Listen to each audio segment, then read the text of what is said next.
to share my story, and I hope you'll get something from it. And also, I want to thank the uh, the brothers and sisters that I look up to, and especially Tita Lina, Tita Des, the handmaids there in the corner. They are one of the people who really inspired me to be more to be more committed to, to develop my spiritual faith and be closer to God and to be part of this community. So I'm happy that everyone is here today and you're offering this day for the Lord. So yeah. Also, thank you, Tito Alex, Tita Cynthia, and for everyone who prayed for me for this day. Yeah, thank you for that. I appreciate it. All right. Before I start, thank you, Brother Jojo, for your sharing your wisdom to us, and Sister Phoebe for introducing me. Yeah. All right. Loving thy neighbor. So before I share anything, I just want to let you know that I'm gonna share two examples or two life experiences that I have encountered in the past and at present. So these are my children now. They're 11 and 10 years old. They're outside. I asked them to listen and watch, but no, they want to play. So yeah, that's fine. Yeah. So first, as a member of CLP, for me, how I define it within my own terms is loving your neighbor is, choosing love and service even when it's convenient, choosing love and service even when it hurts the most. So yeah. So before I start, I'm gonna say a proverb. It's in Tagalog, but feel free to complete it. I'm gonna translate it later. So, pag binato ka ng bato, batuhin mo ng... Sino sabi ng bato? No, so what that proverb means, this just translates to, if someone throws a stone at you, throw back a piece of bread. Yeah. I've always thought of what does it actually mean. Does it mean anything deeper than that? So, yeah. So last week, as I was driving to Cessnock to meet a client, this old proverb came to my mind while I was praying for a safe journey and for guidance on what to share with you all today. It felt as though God was clearly telling me, start your talk with that line. Loving your neighbor is easy when life is smooth and things go your way. But Christ called us to love when it is hard and incredibly costly. Recently, my faith was tested, giving me a profound opportunity to grow my capacity to love in two different areas of my life, my past and my present. First one, it happened a few years ago. So I would say it is forgiveness as an act of love. 6.5 years ago, I made a painful decision to leave a toxic relationship. As a single mother of 2 young boys, it was the hardest choice I've ever made. But it was necessary to protect my peace and my children.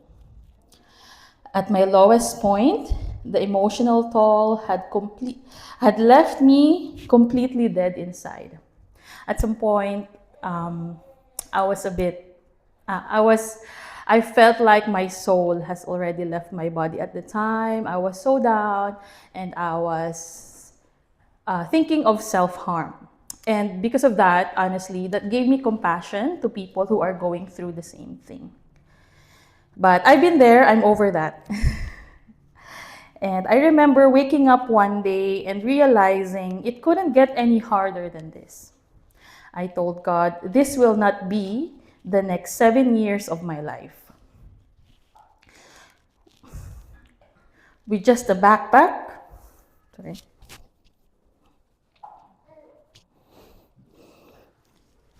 a shoulder bag of clothes, important documents, and $100, my boys and I left.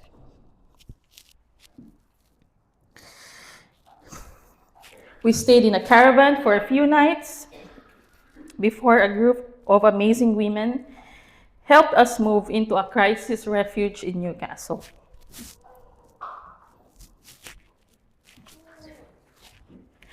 It was an incredibly unstable, exhausting time. I was constantly questioning if I had made the right choice or if I was being selfish by putting my kids through this. So in the refuge, we were sharing the house with 4 other families. So there were 5 families there. You had to wake up, early to do your task, and then, do what you gotta do, take the kids to school or go to your job, and then every day, the next day, that happens. From the refuge, we moved to a house of hospitality in Broadmeadow, run by a wonderful nun who has since passed away. Tita Lina knows Sister Carmel. If you want to search her up, Sister Carmel Hansen. So she's a nun. She's connected to Venice, and she has passed away, I believe, last year. Yeah. She gave me a safe space to study, and through the help of multiple organizations, doors began to open for us. We moved from community housing in Adamstown Heights to a home in Warata, and eventually I was able to secure a private rental. So by the time I was able to find a full-time job, I started cleaning, and then I couldn't get more hours. So it was really hard financially. But then I was able to, I studied, I was given the opportunity to study. And then I took the chance. The first course I did was, I wasn't eligible because of my visa. But, a lot of amazing people helped me to get through it. And then I was able to be granted a visa. And then I was given an opportunity to study again. And then I took the chance and I said, I'm gonna grab this opportunity, so I finished that course as well. All right. Today, I'm so proud to look at my boys growing into amazing people of God and to stand here as part of this Christian community. I share this because during those heavy years, I was filled with deep anger, resentment, and bitterness. I grieve the loss of the dream of having a complete family.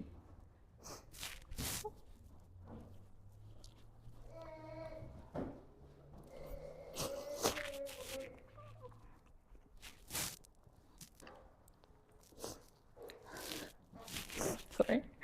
But I realized that loving your neighbor applied directly to my ex-partner. It didn't mean staying in a bad situation, but it meant choosing not to wish them ill. Christ was never a passive pushover, and he maintained firm boundaries against wrongdoing. By choosing to let go of that grudge, I chose not to pass bitterness down to my children. Loving your neighbor means wishing well to those who hurt us just as Christ did. For that story, I was able to reflect with this Bible verse from Ephesians chapter 4, verses 31 to 32.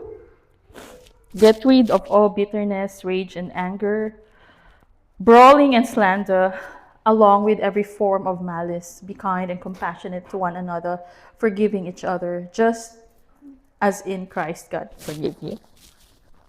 And then the second one, it happened just recently. It happened last week.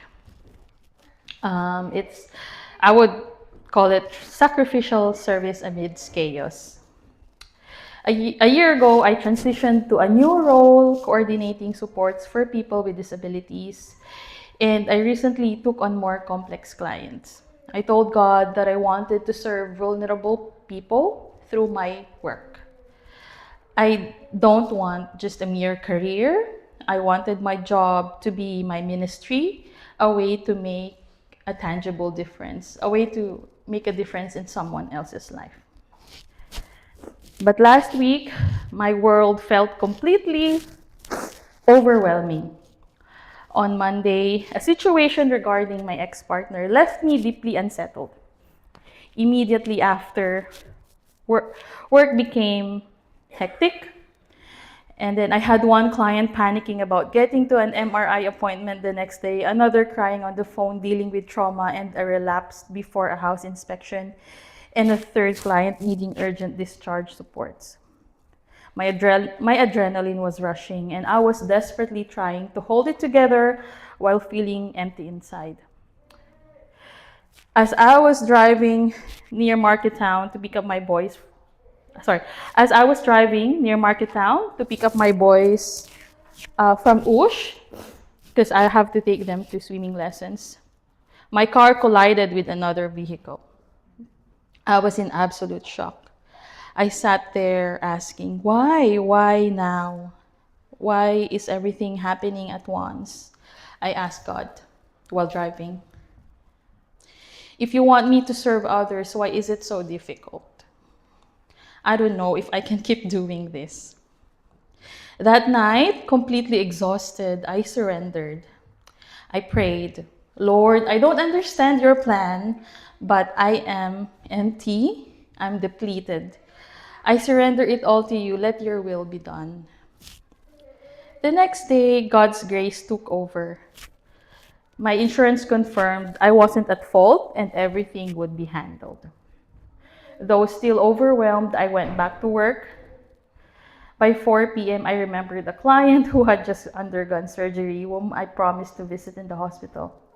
Driving there exhausted and still needing to take my son Ryan to piano practice afterwards.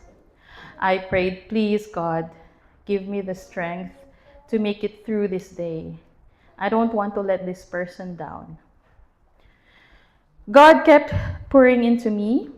By Wednesday, the church unexpectedly gave my boys a reprieve from a confirmation prep session so we could rest.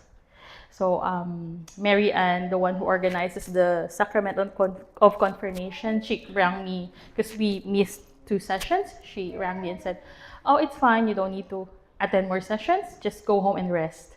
Because I said, I'm so exhausted. And then on Thursday, they beautifully received the sacrament of confirmation, which is last week.